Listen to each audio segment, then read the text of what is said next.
Ser mãe foge de qualquer roteiro esperado.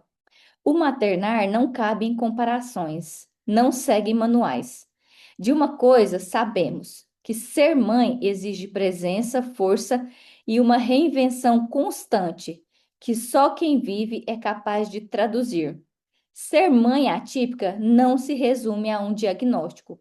É uma jornada que atravessa o olhar, desconstrói expectativas e ensina todos os dias novas formas de se relacionar com o mundo e também com o próprio filho.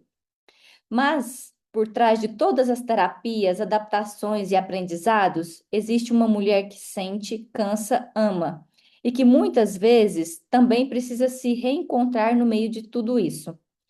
Hoje a conversa é sobre escuta, sem julgamentos, sem romantizações, mas com profundidade, respeito e verdade. Esse é o quadro Eu Mãe, e neste mês de maio nós temos uma edição especial do podcast em que eu convidei outras mães para falar sobre a maternidade.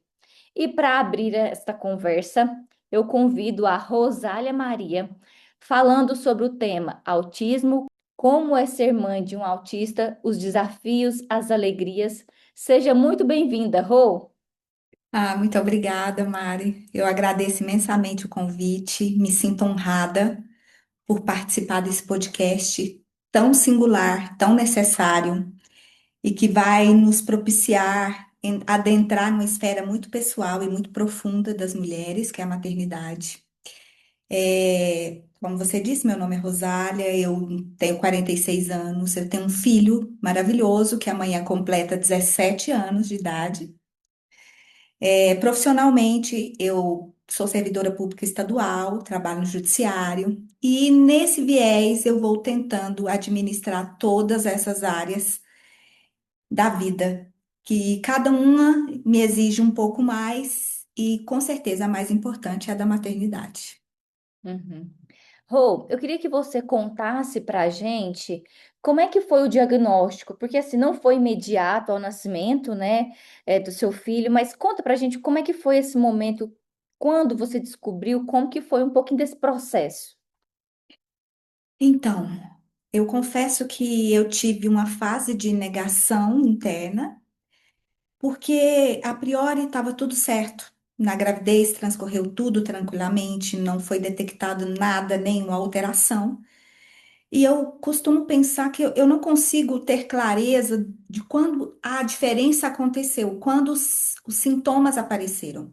A sensação que eu tive foi que eu dormi com um filho quando ele tinha 1 ano e acordei com outro filho, completamente diferente, com várias características, com vários interesses restritos e repetitivos. E essa fase culminou com o meu divórcio. Então, eu não consegui ter clareza ao certo do que acontecia, porque mesclava muito a área homem e mulher com a área da maternidade. E nesse viés, a gente também estava tentando entender por que o nosso filho estava tão diferente. Sendo que estava tudo certo, ele sorria, ele andou no tempo certo, ele falava, mas a sensação que eu tenho é essa. E foi difícil para mim poder olhar e falar, não é o que eu imaginava que fosse. Eu sabia dentro de mim, a partir desse momento, desse 1 ano, que foi um marco assim, que tinha alguma coisa diferente nele, mas eu não sabia o que era. E mesmo com toda a dor, eu me propus, eu falei, eu não vou parar até que eu consiga saber o que é. E quando eu souber, Deus vai trazer paz ao meu coração. E foi assim que aconteceu essa dinâmica. Eu tive outras pessoas que tiveram olhares singulares. Na verdade, teve uma colega de trabalho que ela me ligou. Eu fui numa festa com ele, ela me ligou. Ela falou assim: tem 2 meses que Deus está me desconfortando. Foi essa a fala dela. E eu queria te falar uma coisa. Eu acho que o Luiz Miguel tem autismo. Naquele primeiro momento, eu achei que ela estava louca, porque nós somos da área do direito, tem nada a ver, não tem a área médica. Eu falei, como que a pessoa liga na casa de uma mãe e faz um negócio desse? E eu não aceitei imediatamente, só que aquilo ficou muito, um incômodo muito grande. Eu não aceitei, mas eu agi. E isso eu acho que é o ápice da diferença quando você fala de maternidade atípica, de filhos atípicos. O tempo é importante, sim. Não dá para eu ter uma dúvida e esperar quando sobrar um tempo, esperar uma outra esfera, esperar, não, eu vou fazer isso primeiro. Não, isso é primeiro. Então eu agi. E aí ele ficava na creche, né, do judiciário que nós temos, que foi também o segundo divisor de águas que tinha muito conflito, né, em termos de divórcio, porque ainda os ânimos estavam aflorados, e nós fomos tratar com a psicóloga do tribunal. E porque o Luiz não estava bem, aí ele começou muito a apresentar muitas características. Ele era muito repetitivo, ele não gostava de se sujar, ele só gostava ele não brincava com os brinquedos, ele gostava de fugir da sala de aula e ir ver ventiladores, que eram coisas que eram muito singulares, que nenhuma criança fazia. Ele não gostava de ser tocado, ele não gostava de estar sujo em momento algum. Então, aquilo foi despertando uma singularidade. Na creche, falou: olha, você precisa olhar que tem algo que não está como o esperado. E aí nós chegamos nessa psicóloga, ela fez um único teste com ele, único, um. E ela falou: olha, na próxima você vem sozinha. E eu fui. E quando eu cheguei, ela falou assim: eu quero que você faça uma avaliação multidisciplinar e eu acredito que seu filho tem autismo. Foi a segunda vez que eu estava ouvindo a mesma palavra, que não fazia parte do meu repertório em momento algum. Também achei que ela, falei, não tá sabendo de nada. Nossa, como é que ela olha para ele assim uma vez só e já vem com isso? Eu não dei tanta credibilidade, mas mais uma vez eu agi. Eu falei, Deus, eu preciso saber o que que acontece, porque eu sei que algo acontece. E ela falou: eu quero que você vá numa médica específica aqui no estado, que é a doutora Maria das Graças, no Unis Brasil. Eu demorei um ano para conseguir uma vaga com ela. Um ano, porque a demanda dela era altíssima e ela falou assim: eu preciso que seja com ela, porque ela é referência no estado. E se ele tiver, ela vai olhar e ela vai te falar. Eu demorei um ano para conseguir essa vaga. E quando eu cheguei, eu entendi porque demorava um ano. A gente ficou mais de 3 horas com ela na sala, ela conversando. E nisso eu fui fazendo um diário do meu filho. Como é importante a mãe fazer um diário. Nós somos muito aceleradas. A gente tem pressa. E quando a gente tem pressa, a gente perde os detalhes. E nos detalhes você observa o que está fora do padrão, que eu já sei que hoje não tem um padrão, mas você consegue ser mais ágil. E aí eu fui anotando o que que ele falava, porque ele decorava as vinhetas da televisão. Ele não falava de uma forma que era ininteligível, mas para ele era algo natural. E era como se chegasse nos lugares, chegasse na casa da minha mãe, dos meus parentes, ele sempre tivesse conhecendo aquela pessoa. Então a pessoa não podia chegar, abraçar, ele tinha um tempo maior de conexão com aquelas pessoas. Então, a gente começou a ver que realmente era algo mais sério do que se imaginava. E quando chegou nessa consulta, ela analisou, olhou, ela falou assim: eu vou pedir uma avaliação multidisciplinar, mas eu quero que você vá para casa. Me deu vários links e falou: eu preciso que você estude, porque eu acho que seu filho tem Asperger. Na época, os autistas que eram nível um geralmente eram porque não tem deficiência intelectual, as comorbidades são mais restritas, assim, não manifestam tanto. Lógico que não há uniformidade no autismo, cada um se manifesta de uma determinada forma, então eu estou falando da minha realidade interna aqui em casa. E eu vim para casa e li. E quando eu li tudo aquilo que ela falou para eu ler, eu chorei convulsivamente a noite inteira, porque meu filho era exatamente aquilo que estava lá. E aí, como eu nunca tinha ouvido falar, eu falei: meu Deus, o que eu vou fazer com isso? Eu já era divorciada. Eu tinha um trabalho e tenho até hoje, mas assim, eu era muito intenso. Eu falei, meu Deus, como eu vou fazer? E ela falou, ele precisa de uma equipe multidisciplinar e a evolução maior para eles é até os 6 anos, porque vai aumentando as sinapses, né? Você vai dando estímulo e os comportamentos autísticos vão reduzindo, vão sendo minimizados de alguma forma. E aí a gente foi em busca de um lugar que eu conseguisse todas as terapias, mesmo sendo trabalhando num órgão maravilhoso que me permite ter algumas regalias que eu sei que outras mães hoje não têm, porque eu tenho uma condição especial de trabalho, eu tenho um teletrabalho, vou presencial uma vez ao fórum. Eu percebi que eu precisava ir e era psicólogo, terapia ocupacional, musicoterapia, arte-terapia, fonoaudiologia, psicologia. Então, como era muito, eu precisava de um lugar que condensasse tudo. A remuneração não dava, porque se eu fosse pagar cada profissional de forma particular, não ia dar. Então, eu consegui um tratamento no público e eu vou te falar que foi uma experiência maravilhosa para mim. Na ocasião, ele foi para o CAPS Água Viva e eu peguei uma equipe fenomenal, maravilhosa. Mas quando eu cheguei na porta daquele lugar, eu lembro que a psicóloga, eu vi a psicóloga, ela não me conhecia ainda, mas depois ela se tornou psicóloga dele, mas a gente se lembra desse primeira vez que eu entrei, que eu segurei na mãozinha dele. Tava Centro de Atendimento à Saúde Mental, Psicossocial de Crianças e Adolescentes. Eu só olhei e falei, nosso lugar não é aqui. De tanto que a negação era forte em mim. Eu peguei na mãozinha dele e a gente foi. Nós começamos o tratamento com quase 3 anos, porque nós demoramos, né, esse humano, e aí até conseguir toda a logística. E de lá nós ficamos no CAPS dos 3 aos 11 anos, com várias terapias. Eu chegava segunda cedo, 7h30 mais ou menos, saía de lá 11 horas todos os dias, de segunda a sexta-feira. E lá eu fui me inteirando. Enquanto eles estavam tratando dele, eles estavam também tratando de mim.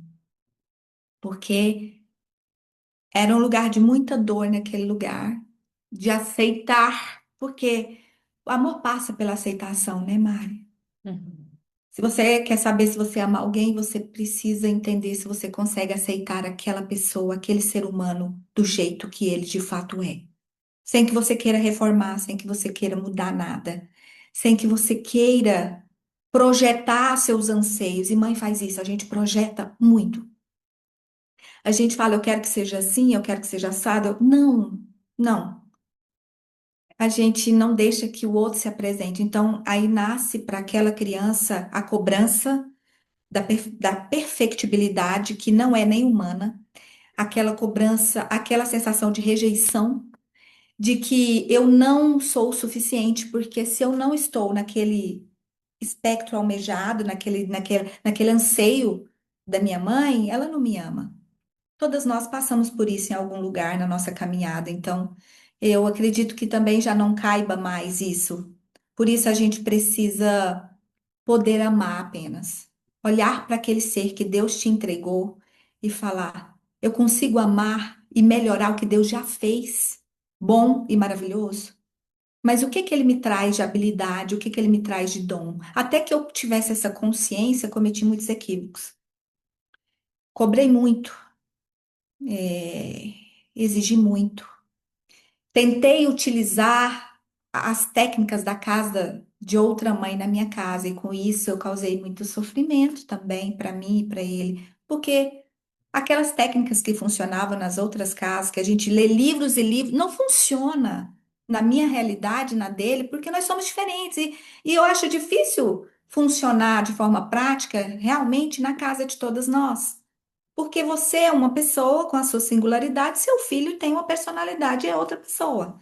Então, eu sempre fui muito acelerada, muito dinâmica, eu faço várias coisas ao mesmo tempo. E meu filho é uma pessoa contemplativa. Ele é uma pessoa que ele não tem pressa. Ele é uma pessoa que não tem julgamentos em relação ao outro. Então, ele facilmente, na rotina caótica, que o horário está vencendo, ele é capaz de parar e olhar o arco-íris. Isso para ele é valor. Até que eu entendesse que os valores são diferentes e por isso é que é bonito. Eu errei.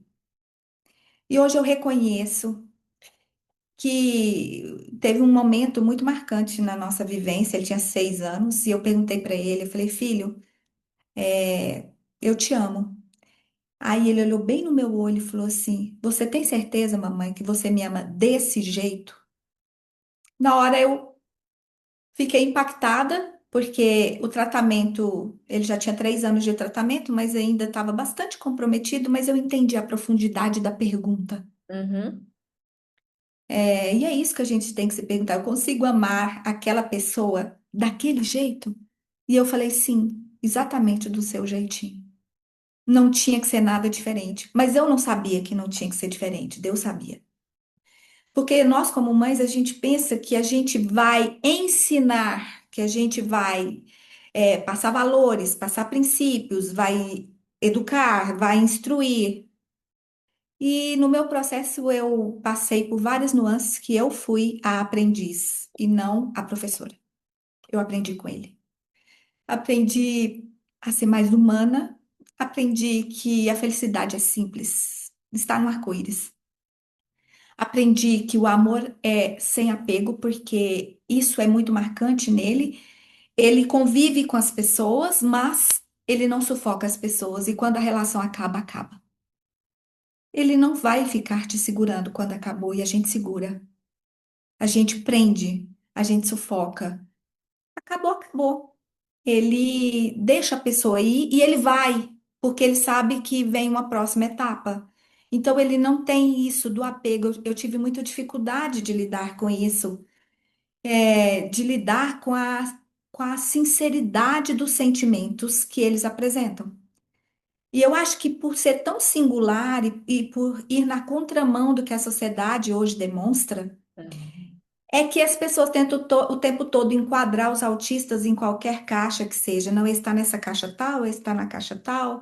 E não é por aí, Mari, não, não é por aí. O que que eu entendo?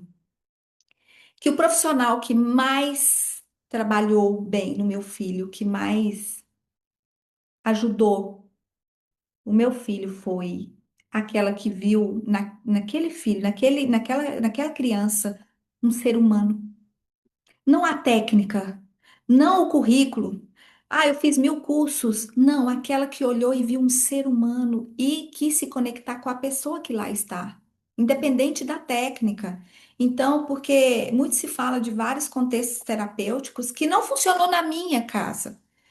E até que eu entendesse que, peraí, talvez prosseguir é parar e a gente realinhar a rota e falar assim: isso funciona para nós, na nossa casa, e seguir sem culpa. Porque a sociedade nos exige um comportamento muito padrão, o filho não pode fazer isso, você tem que ser mais firme, você tem que fazer aquilo. Será? Considerando o contexto que você tem naquela maternidade, aquela pessoa que Deus te deu, que você também está conhecendo, somos dois desconhecidos trilhando um caminho, né? É lógico que desde a barriga a gente já vai gestando aquilo, mas assim, aquela situação, aquela maternidade, mas quando nasce é que você olha e fala: Nossa, eu imaginei que era um cabelo tal. Nossa, mas eu imaginei que ter personalidade tal. Como eu sou muito acelerada, eu falei: Meu Deus, deve vir um filho. Deus deve me dar um filho ligado no 220. Não foi assim. Deus me deu um filho que ele vai pacificamente. E até que eu tirasse da minha fala a questão de, nossa, ele é mais devagar um pouco. Não, ele é contemplativo. Ele vive. Eu percebi que ele vive. Eu ficava tão acelerada que eu não vi os detalhes. E muitas vezes ele falou, mamãe, você não vê os detalhes. E é verdade, porque os detalhes exigem um olhar mais apurado, exigem um parar, um respirar naquele contexto e falar: o que que eu estou sentindo aqui? E isso ele me proporciona hoje. Hoje, depois de todo esse período de vivência, eu não posso dizer que eu seja aquela mãe que olha e fala: nossa, era o que eu esperava da maternidade mesmo, assim, eu sou uma mãe melhor, muito melhor. Não, eu estou no processo, porque todo dia ele me ensina, mas eu evolui muito, como ser humano, principalmente. Eu consigo olhar as diferenças e não querer que o outro seja igual. Porque se você não tem isso trabalhado em você, quando você olha a diferença e se a pessoa tem um ritmo diferente do seu, isso te estressa, isso Uhum, te irrita, isso te incomoda. Na verdade, a sociedade com esse pensamento forma mini abusadores, porque não existe ritmo certo, jeito certo. Existe eu, você, o Luiz Miguel, o Otto. É isso que existe, e cada um do seu jeito. E todos contribuem do jeito que são, se a gente permitir que essa pessoa seja o que ela nasceu para ser. Então, isso foi trabalhando muito em mim. Isso foi crescendo em mim e matando a expectativa, porque eu precisei. Tem como ter expectativa? Não tem como ter expectativa, porque ela é minha.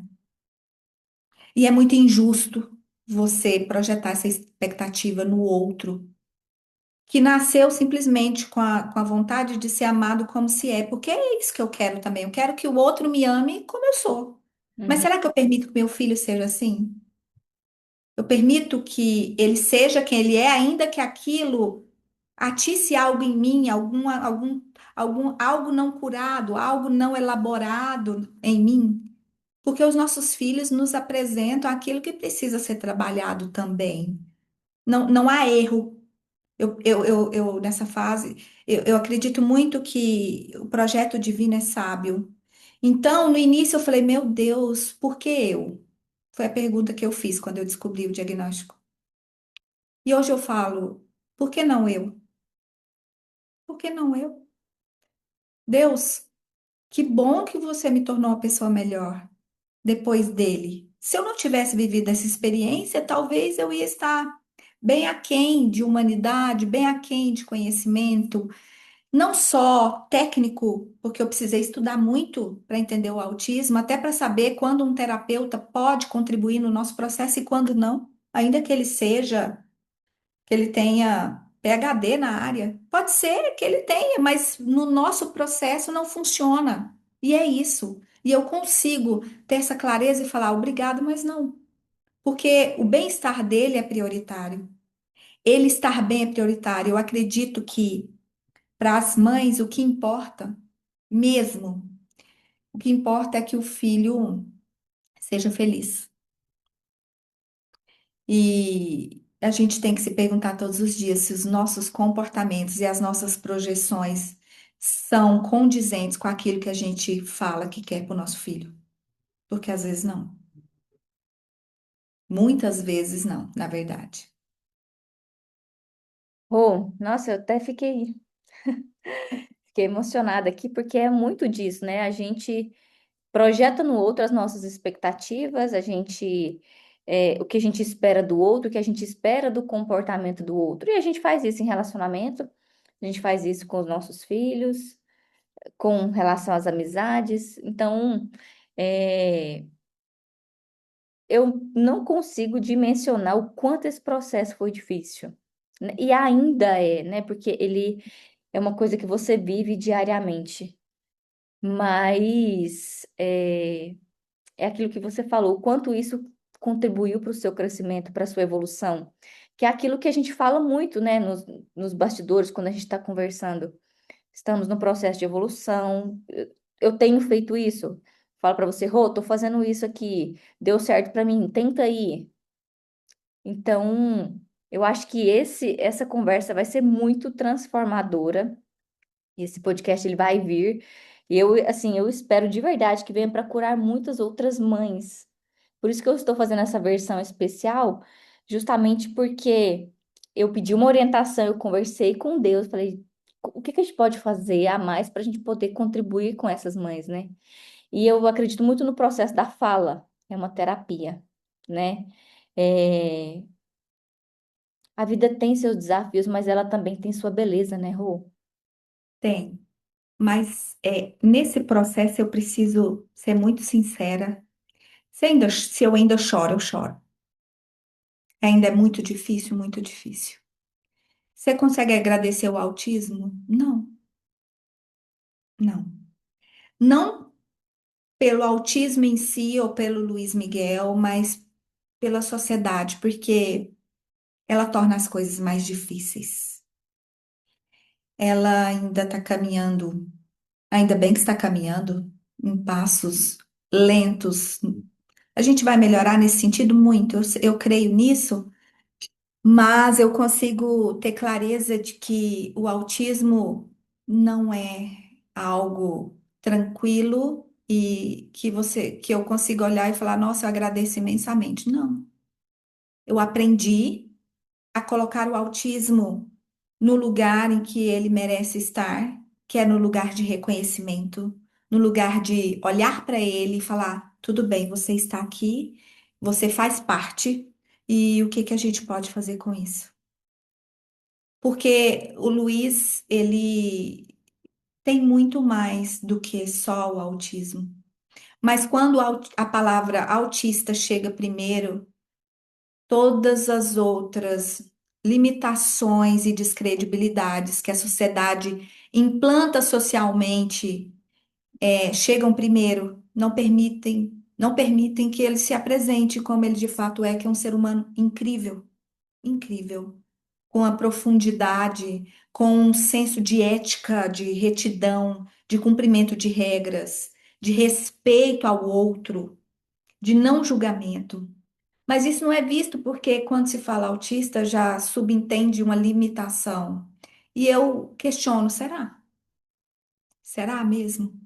Porque se para ele é tão claro seguir as regras, por que não para nós, que em tese somos neurotípicos? Por que para nós? Por que que a gente descumpre? Será que realmente a limitação está no autista que cumpre? Que você dá a regra uma vez, ele cumpre? Porque meu filho funciona dessa forma, ele cumpre. Eu não preciso ficar falando, não faça isso. Agora, a sociedade, sim, é o tempo todo e com penalidade, a gente não cumpre, a gente vive da exceção, ensina regra e vive da exceção. Então, eu comecei a quebrar dentro de mim isso. E eu fui numa palestra de um adolescente autista que mudou muito a minha forma de ver. E ele falou: gente, vocês vivem falando que a gente fica no nosso mundo e no nosso mundo, mas assim, vocês querem que a gente vá para o mundo de vocês para quê mesmo? Porque vocês, quando viram as costas, vocês são capazes de falar mal daquelas pessoas que vocês estavam confraternizando. É para isso? O autista não faz isso. O autista não faz isso. Ele vai interagir com você se fizer sentido para ele, você na história dele. Caso contrário, não há julgamento, mas você não vai fazer parte. Então, não tem essa dinâmica da hipocrisia social, sabe? Do jogo de cintura que precisa ter.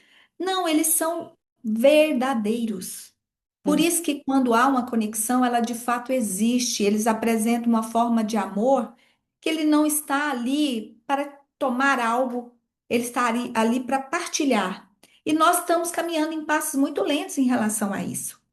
Ele falou assim, outra coisa, nessa palestra ele também disse, por que que vocês se incomodam se a gente assiste o mesmo filme 20 vezes? Porque meu filho, quando ele era menor, naquela época tinha Chiquititas, e são, sim, capítulos, nossa, eu não sei, acho que quase 500 capítulos. Ele assistiu 5 vezes, 5. E aí aquilo me incomodava. Depois que eu escutei esse adolescente, eu falei, nossa, ele falou assim, por que que incomoda? A gente está fazendo um estudo. A gente não está perdendo tempo. A gente se chateia quando a gente observa que os nossos pais se chateiam com quem a gente é, como que a gente lida na vida. Eu não me incomodo de assistir o mesmo filme 5 vezes, ele falou, mas minha mãe vê a tristeza no olhar da minha mãe. Quando eu faço isso, isso me dói. E isso eu voltei para casa e porque eu sempre, vamos mudar, vamos fazer isso e tal. E eles gostam de rotina e previsibilidade. Uhum. É muito importante para eles.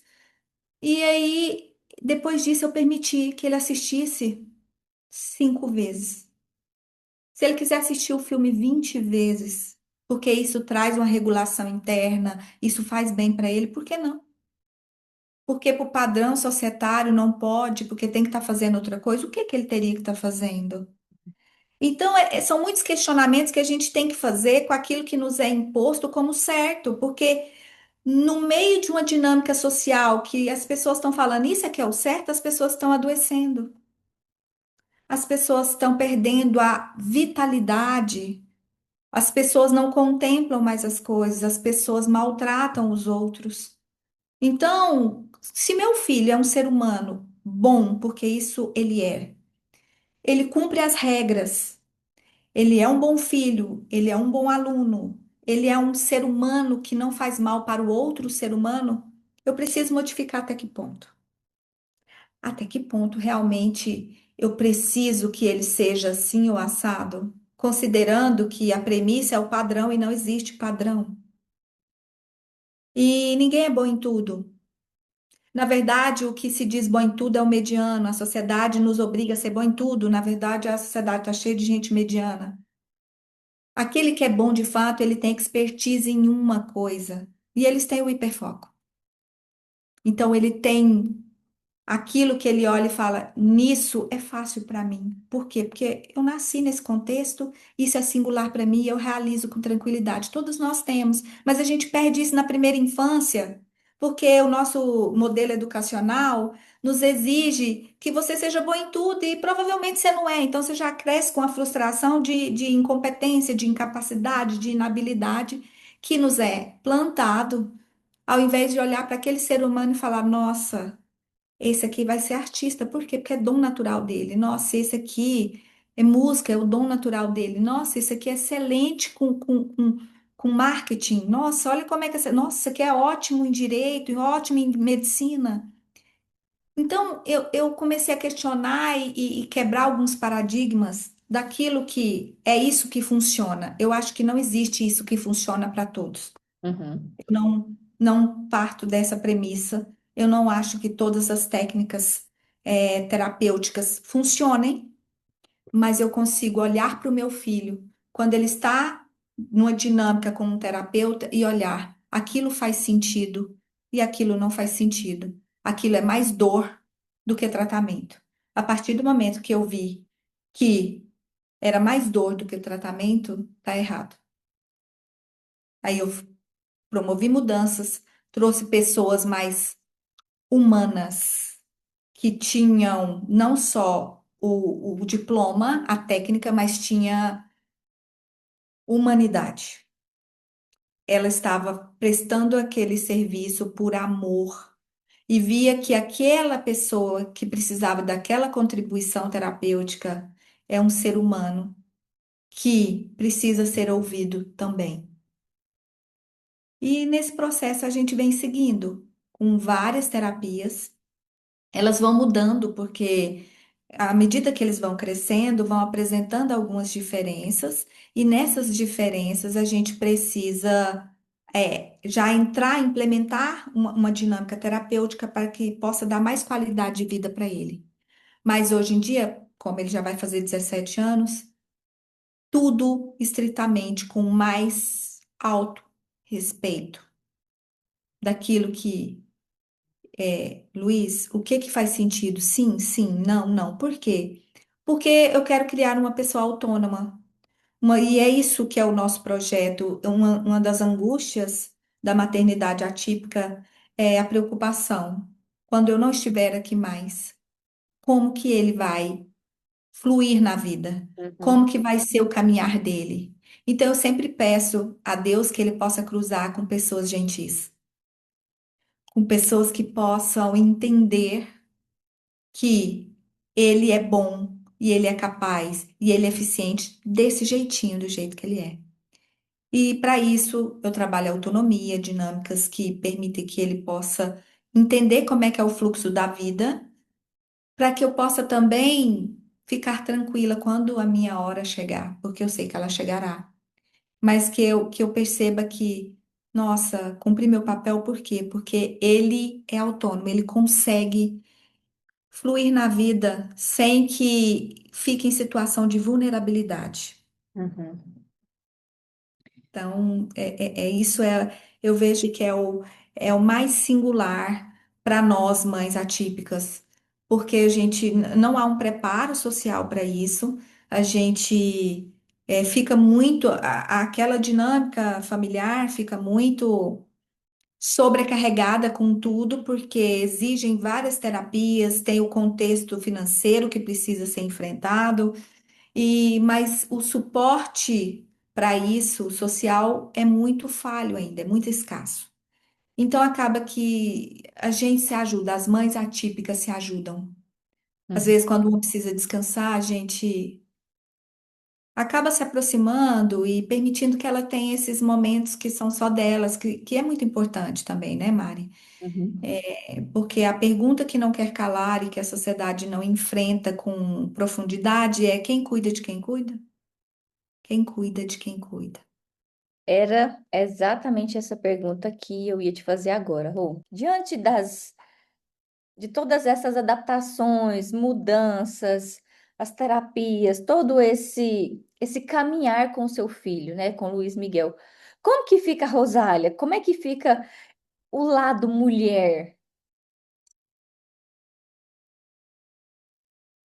Agora que ele vai fazer 17 anos, é que eu tô dando um olhar mais singular para Rosália mulher. Honestamente falando, é isso.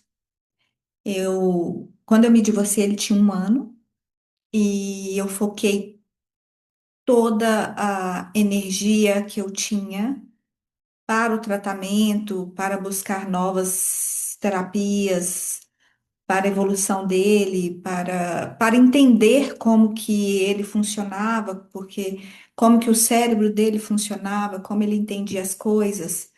E nesse período tivemos essa vivência da pandemia, então eu também fui professora de apoio dele, eu fiz todos os anos desde que ele começou na escola. Agora nós estamos no ensino médio atualmente, porque as adaptações ainda são muito poucas no plano pedagógico. As escolas têm dificuldade, porque cada autista tem a sua singularidade, então cada um precisa de uma determinada adaptação. Então, eu fiquei muito nesse papel materno, que eu confesso que eu perdi um pouco o caminho da mulher que em mim habitava. Mas, por incrível que pareça, quem me trouxe essa luz para eu olhar para esse lugar foi justamente Luiz Miguel. Ele, um determinado período, assim, ele era pequeno ainda, mas ele devia ter uns 9 anos. Ele virou para mim e falou assim: Mamãe, você não acha que 2 tá pouco?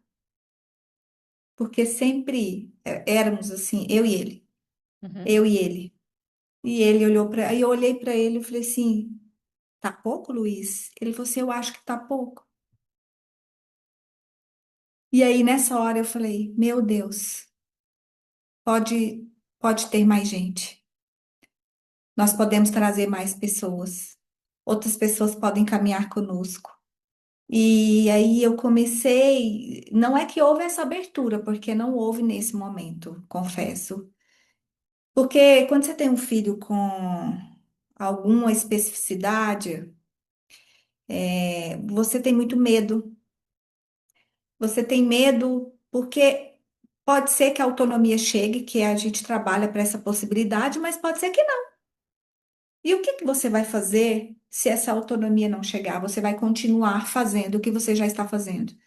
E então a pessoa que vier agregar, ela tem que também estar ciente de que ela vai precisar entrar nesse barco e falar, eu vou também continuar fazendo, porque eu já peguei as circunstâncias assim como ela se apresentou.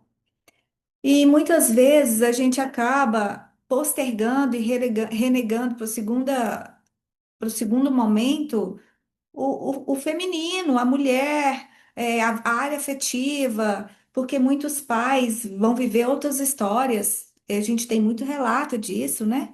De que a mãe fica, alguém tem que ficar. E na Uhum. maioria das vezes quem fica é a mãe. Então, hoje é que eu posso dizer que eu olho para mim e eu posso sim, com tranquilidade, olhar para o meu feminino, olhar para a mulher que em mim habita e falar: nossa, agora é a nossa hora. Mas enquanto eu estava com o olhar pensando: meu Deus, nossa, eu fiquei cuidando só e olhando 16 anos, eu não tive como sair e tal, porque era assim: era terapia e trabalho, literalmente terapia e trabalho. E no final de semana que ele estava com o pai, eu queria dormir. A realidade é essa, eu queria dormir. Porque o socializar, o se dispor para a vida, ele também exige um gasto energético que naquele momento eu não tinha. Uhum. Eu não tinha espaço interno para abrir espaço para uma outra pessoa chegar. Na minha visão era, nossa, é mais uma pessoa que eu tenho que administrar. Então eu não consegui naquele momento fazer isso funcionar de uma forma real para mim. E hoje, depois que ele já agora está na adolescência, a autonomia já está fluida em muitas coisas. Eu falei, nossa, é minha hora.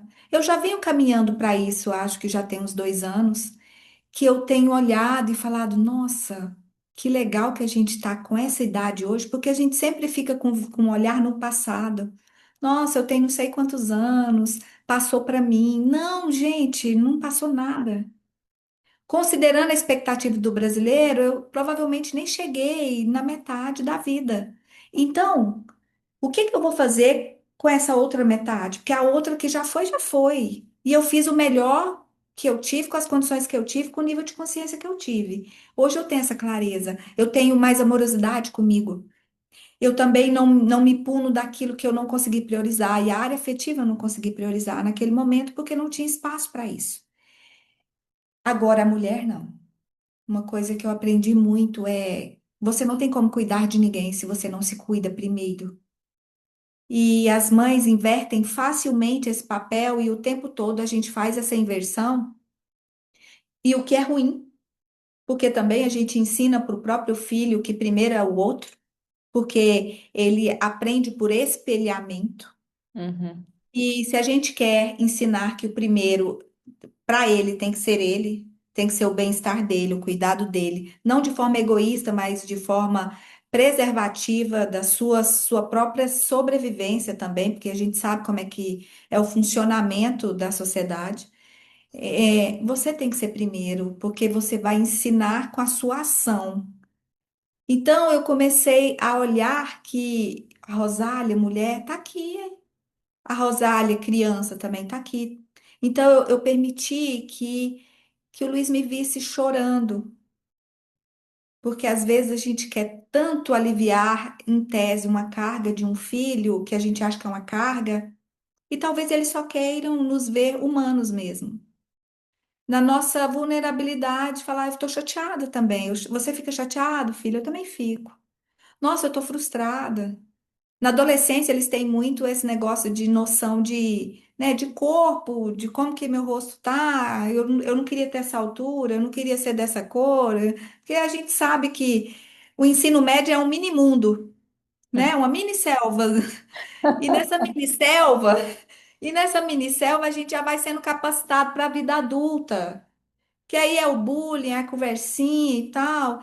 E eu falei, meu Deus, se eu não me amar exatamente com a minha toda, a minha inteireza, com os meus equívocos, se ele não me ver chorando, ele não vai achar natural. Uhum. E um terapeuta falou isso para mim. Eu falei assim, o que que você acha que está faltando? Ele falou assim, está faltando ele te ver errando. Erre mais. E quando você errar, você sorria.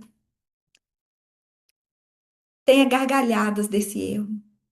Porque para ele gosta de fazer tudo certo. E como a tolerância à frustração é baixa, então ele parou de arriscar. Porque se ele não arrisca, não corre o risco de errar. Então ele não arriscava. Ele foi ficando muito mais passivo diante das adversidades que a idade vai trazendo. Aí eu falei, meu Deus, como a gente vai resolver isso? Ele erre mais.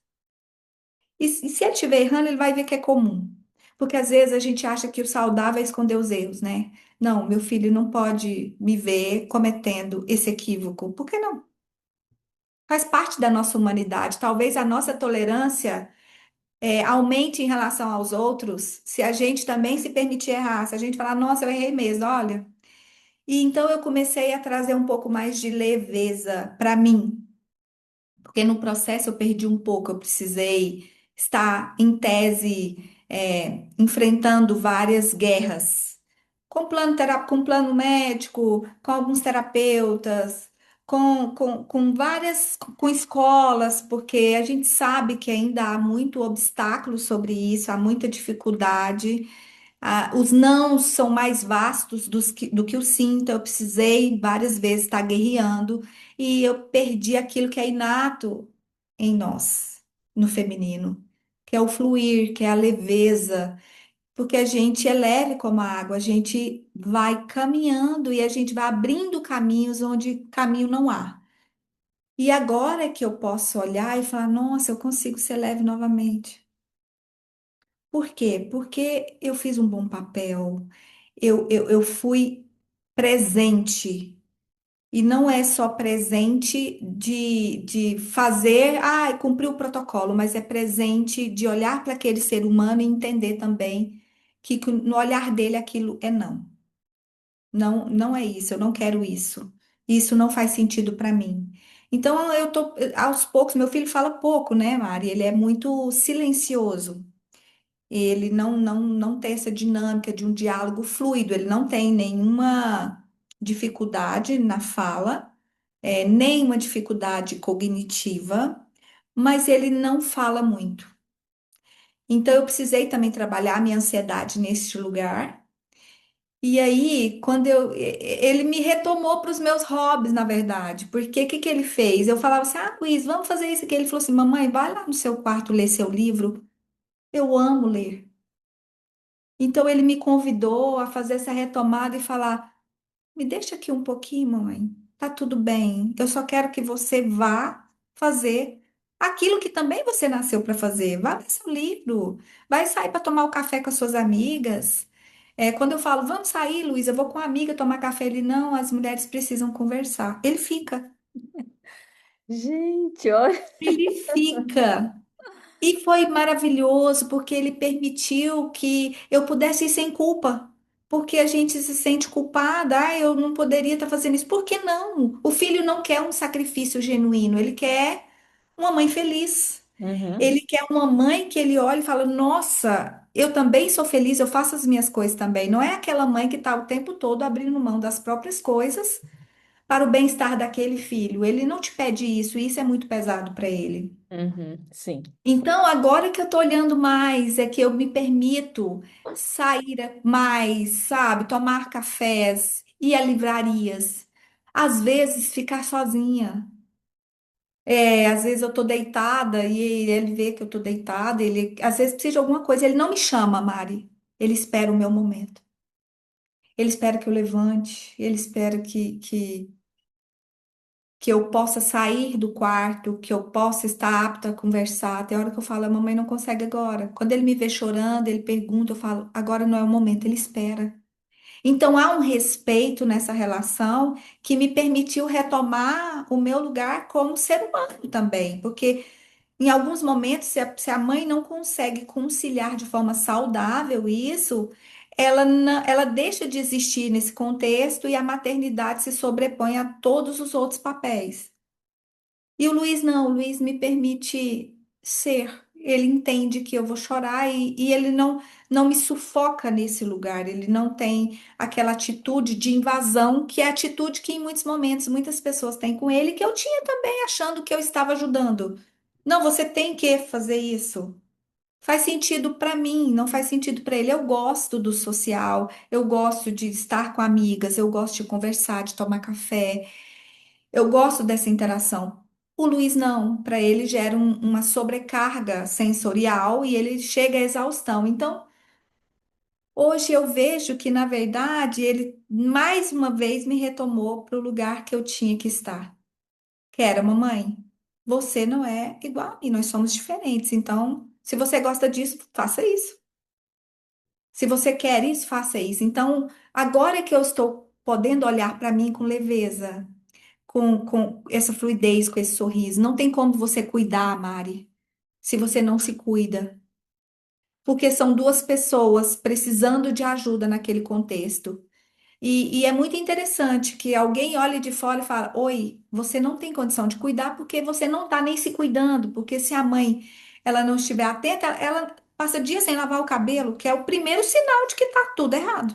Uhum, sim. Se eu não tenho um tempo hábil para lavar um cabelo, como que eu estou tendo tempo suficiente para olhar para o meu filho com presença, com leveza, com integridade e observá-lo como ser humano que é? Não tem, não é possível. A gente fala muito sobre isso, né, Rô, nos bastidores. Eu voltei Sim, recentemente para academia, né, depois de 3 meses parada. E aí eu, voltei para academia. E é tão engraçado que o movimento interno que isso faz não é assim. O corpo, na primeira semana, só vai doer, você não vai sentir diferença nenhuma. Mas o quanto no seu dia a dia você fica mais disposto até cuidar do filho, você tem mais paciência de cuidar, né, do bebê.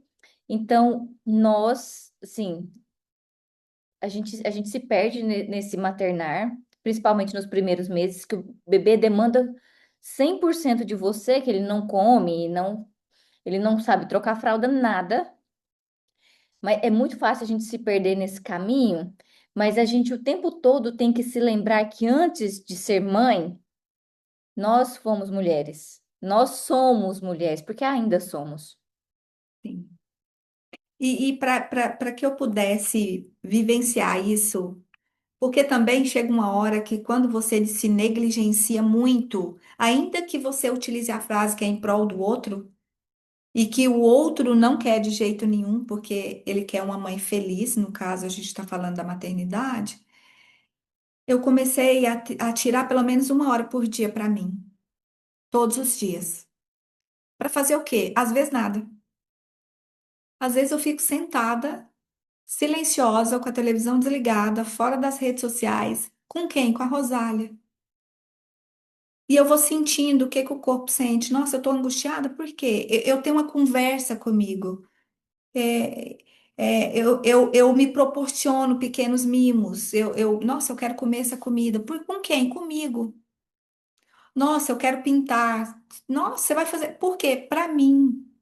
Porque faz sentido para mim. Eu também sou uma pessoa que merece ser vista nesse processo. Mas a gente também se esconde na fala social de que a mãe é uma guerreira, ela consegue tudo. Não, a gente não consegue tudo. Tem muitos pratos caindo, Sim. muitos pratos caindo. Rô, essa semana tem uma série que eu gosto que é bem bobinha assim, sabe? Chama Virgin River. E Ai, eu amo. saiu uma temporada nova e teve uma frase que me pegou muito. Aquela frase que o pessoal fala que é assim, ó. É necessário uma tribo inteira para cuidar de um bebê. E aí teve uma personagem que complementou, e um país inteiro para cuidar da mãe, para cuidar de quem cuida. É, Porque a sociedade vem, a mãe, ela tem que dar conta de tudo, é da casa, é ali do bebê, das demandas. Não dá conta. Então, hoje, olha que a percepção que eu tenho. Hoje eu acordo e eu olho e falo, qual é o prato que eu vou deixar cair? Porque eu não dou conta de sim, cuidar da casa, trabalhar, é, tendo as demandas do meu filho, tendo demandas de casamento, tendo demandas de amizade. Então, hoje eu, Mari, sei que estou falhando com as minhas amigas, que eu estou uma pessoa totalmente ausente. Então, a gente não consegue. É a não gente também consegue. olhar e se perdoar por isso também, que foi uma fala que a Fernanda, o podcast anterior da gravação, falou. Ela tem 5 filhos. Hoje eu consigo me olhar com mais amor, Sim, que é o que você está trazendo, da gente se olhar com mais amor, com um olhar menos punitivo. Eu estou fazendo o que eu dou conta de fazer. sim. E outra, essa cobrança vem de onde? Qual que é a quantificação da excelência? Porque pode ser que naquela casa a mãe tem uma dinâmica que não faça nenhum sentido para a minha. E que talvez até se traduza numa imbecilidade, porque não faz sentido nenhum. Por quê? Ah, o filho está fazendo. vários cursos, igual o meu filho está no ensino médio. Então é muito curso, é tudo preparando para o vestibular. Eu precisei trabalhar em mim, que nós estamos em outra rota. Nossa demanda é outra. Talvez o vestibular não seja para tão próximo agora. E tudo bem, e tudo bem. Então eu vejo que também o processo de cura do feminino passa sobre o parar, Mari. Sobre olhar e falar. É o meu limite. A gente parece que fica constrangida de falar que não dá conta, e não dá conta. Não dá conta. Nós não somos multitarefas, nós somos, no processo que vem evolutivo da sociedade, nós não somos multitarefas, nós somos fragmentadas, porque nós não fomos criadas para isso. Nós fomos criadas para trazer leveza. E estamos pesadas, sobrecarregadas, chorosas, insatisfeitas, tristes. Uhum. E aí cada uma vai encontrar o que faz sentido para si. Cada um vai olhar e vai falar: Nossa, o que que me reconecta comigo, com a minha essência pessoal? Tem mulher que se reconecta sendo só esposa, trabalhando em casa, ok? Tem mulher que se reconecta no mundo corporativo. Tem mulher que se reconecta na natureza. Não há padrão. Não tem padrão. Então, graças a Deus, o Luiz me trouxe isso tão forte que, mãe, eu não sou igual aos outros. As nossas mães falam desde a infância, você não é todo mundo, mas a gente é criado para ser todo mundo, Sim, para ser como todo mundo. E isso tem se refletido na estética, tem se refletido nas nossas escolhas, tem se refletido no padrão de relacionamento que a gente escolhe para si, tem que ser assim, assim, assado. E pode ser que não faça sentido para você, você nem quer aquilo. E tem uma frase que é muito, muito importante, assim, que até minha terapeuta fala para mim, que é: você quer o que você deseja? Pode ser que não. muito bom. Pode ser que o outro é o desejo de outra pessoa e eu consigo olhar e falar: nossa, que bacana, mas não é meu caminho? Não faz sentido para mim? Então eu estou trabalhando isso aqui. O que que faz sentido hoje para Rosália, mulher? Leveza, relações leves, relações que permitem, inclusive a minha ausência. E isso não vai abalar porque eu não estou. A pessoa vai entender que eu preciso desse recolhimento e não vai gerar um ônus, uma cobrança, uma dúvida, o que está acontecendo? Não, está acontecendo que talvez eu precise ficar só comigo e está tudo bem. Então, eu estou indo muito no contrafluxo, que foi esse o convite que eu recebi desde que o Luiz nasceu, minha filha, o seu caminho não é esse. Vamos por outro caminho? E aí, quando eu me abri para essa experiência, é que outras experiências vieram. Hoje eu paro e contemplo o arco-íris, mas quem me apresentou foi o Luiz Miguel, porque a minha pressa não me permitia. Minha pressa não me permitia ficar sentada e esperar, ainda que fosse 5 minutos, por uma resposta dele, que vem, mas ele tem um tempo maior de resposta. E eu consigo esperar sem que isso me gere angústia, ansiedade ou que eu pressione aquela pessoa com uma nova pergunta, com 3 perguntas, que é isso que a gente vê no WhatsApp. Você faz uma pergunta, você não espera o tempo de resposta do outro. Quando você vê, já está 5 perguntas. Então, esse limiar foi me permitindo ir por outros caminhos e hoje eu estou mais liberta. Em que sentido? O meu feminino está mais livre porque eu já sei que eu não sou no padrão, não estou vivendo uma história padronizada com a minha maternidade atípica. Como eu disse, não são flores, tem choro, tem tristeza, tem solidão, tem abandono, tem dúvida, angústia. Tem falta de fé em alguns momentos, eu tenho minhas fraquezas, mas também tem singularidades únicas, únicas. Eu estou vivendo coisas e o Luiz está me permitindo até viver coisas. Eu comigo, por exemplo, que eu talvez, se eu tivesse em outra vivência, eu não viveria, porque eu fui criada para ser perfeita e fazer tudo corretamente, e tudo nos padrões. E hoje em dia, quando eu vejo alguém muito diferente, eu falo, gente, que mente diferente, né? O que que essa pessoa pensa? Qual que é o universo que ela traz com essa singularidade? Então eu já olho com curiosidade, não com ressalva, ah, isso aqui não é para mim. Será? Essa pessoa às vezes é tão livre, que o que o outro projeta sobre ele não interessa, não importa. Então eu tenho me cuidado nesse lugar de achar, assim, de saber o que que a Rosália gosta. Quem é a Rosália? E olha que eu tive várias surpresas. Eu achei que eu gostava de algumas coisas que eu falava assim que eram muito minhas. E hoje em dia, Mari, eu olho e falo, besteira, não gosto nada. Nunca gostei. Para começar, meu cabelo era alisado, né? Desde a infância. Quando o Luiz nasceu, ele tinha um ano, eu passei pela transição. Eu falei, odeio bobs, ficar de bobs o dia inteiro, rodinha, puxando a escova, e se chover, você perde toda aquela escova. Eu falei, eu quero ser livre. E aí já vem, a maternidade já vem nesse rompante. E se a gente não quebra o fluxo dessa liberdade que nasce em nós, surgem mulheres lindas. Mas a gente fica puxando o freio. Não, isso aqui não pode, isso aqui não é, não, isso aqui. Então, assim, hoje não, hoje eu tô assim, Mari. Eu estou me cuidando mais, estou cuidando mais das pessoas que agregam o nosso universo singular, participando com a gente, as minhas amizades. Eu faço agora o que faz sentido para minha existência. E eu não partilho com todos, eu não socializo com todos. E antes, pela regra social, é muito importante que você se socialize com todo mundo. Não. O Luiz me ensinou. Faz sentido? Se não faz, por quê? A vida é breve. Então não dá para eu fazer tudo. E se não dá para eu fazer tudo, eu tenho que chegar no final da vida e falar: eu fiz o que fez sentido para Rosália. E às vezes o que faz sentido é isso, é um café com amiga, é num fim de tarde eu ler um livro, coisas que eu amo. Às vezes para outra pessoa é fazer corte e costura, mexer com argila, dançar.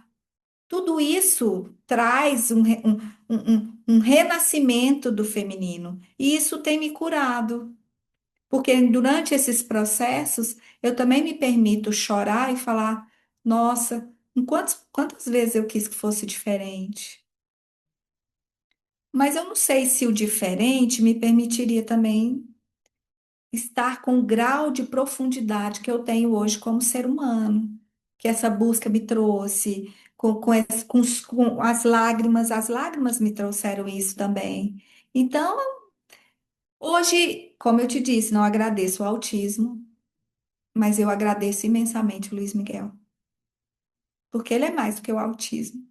Ele é singular, ele é um ser humano maravilhoso. E não é porque é meu filho. Ele é, quando você está perto dele, você vê uma alma genuinamente boa. E quando eu vejo que essa alma genuinamente boa saiu de dentro de mim, foi gerada aqui dentro, eu me sinto muito especial. Ainda que no meio de dores, de lágrimas, de reclamações, de contestações, eu consigo ver o olhar de Deus nisso, nesse processo dessa maternidade. Precisa melhorar? Sim. Estamos mais sozinhas ainda? Sim. Mas a gente tem dado conta. Porque não é só a maternidade atípica que está sozinha. As mães, cada um em seu determinado território, tem experimentado a sua solidão. Talvez a solidão não seria muitas vezes do processo, mas é da expectativa em si. Porque se a gente tem a expectativa e ela não é suprida, é como se o tempo todo a gente estivesse com um prato de comida e com fome. E hoje em dia eu vejo, nossa, o que tem para comer aqui é arroz, nossa, que gostoso, vai ser o melhor arroz. Eu vou degustar esse arroz. E isso o Luiz Miguel me proporcionou. O que que tem hoje? É o que tem. Mamãe, tem eu. Serve. Desse jeito, dessa forma. E isso expandiu as minhas relações. Quando eu olho para as minhas amigas, quando eu olho para o masculino, eu olho no trabalho e falo, todo mundo tem um quê de especial. Qual é o seu quê de especial? E então isso me permitiu ter relações mais profundas com as pessoas que meu caminho cruzam em algum momento. A gente se conecta e aí, dependendo, eu levo para a vida. Mas é um encontro que a gente banha naquela água e a gente renova e sai e muda. Então, o processo de cura tá vindo, tá aos poucos. E eu percebi que é igual o filme fala, Divertidamente. Na verdade, o que equilibrava os sentimentos não era a alegria, era a tristeza, né? Então, chorar cura, chorar liberta. Chorar é um recurso fantástico, como diz minha terapeuta. É, Você falou aí de processo de cura, e eu também tenho pensado muito sobre isso, que inclusive ontem eu compartilhei com alguém, não lembro quem, uma frase que vem se repetindo muito na minha cabeça. Se você não está vivendo um momento de cura, você está vivendo errado. Porque como pode? Olha só, essa conversa que você trouxe, tanta profundidade, tanta eh, amorosidade também, né? Você está passando por isso, eu tenho passado por isso, e pessoas que eu estou conversando que estão próximas de mim estão passando por isso. Então, não é possível que tenha algum alecrim dourado por aí, algum manjericão do pântano que não está vivendo esse processo de cura.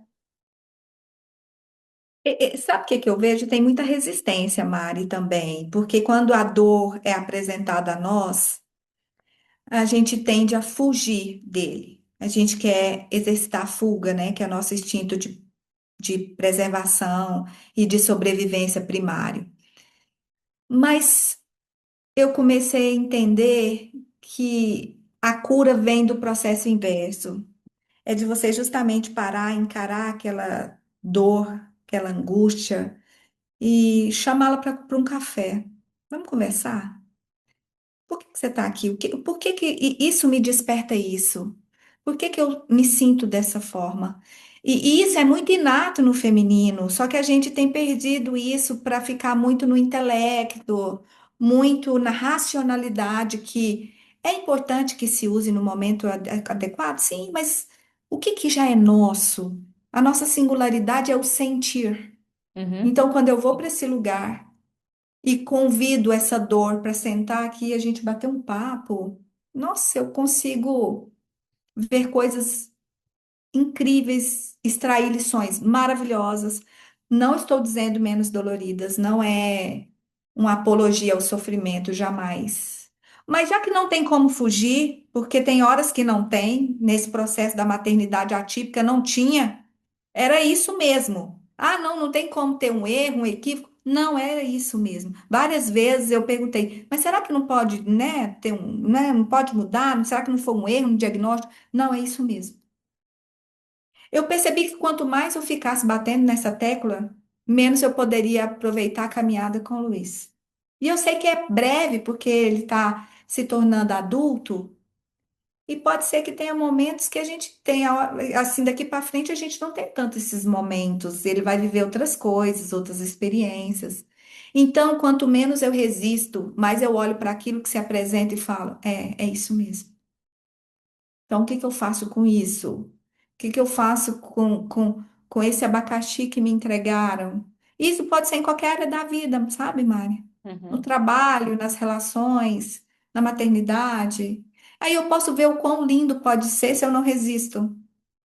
É bíblico, né? Não resistais ao mal. Não que tenha um olhar mal sobre essa situação, mas era uma situação que me trouxe dor, tristeza, desconforto, quebra de expectativa, de paradigma, porque eu tinha muitas idealizações. Eu tinha, como toda mãe tem, eu quero que meu filho cresça, faça isso, isso, isso. E ele não fez nada disso, exatamente nada.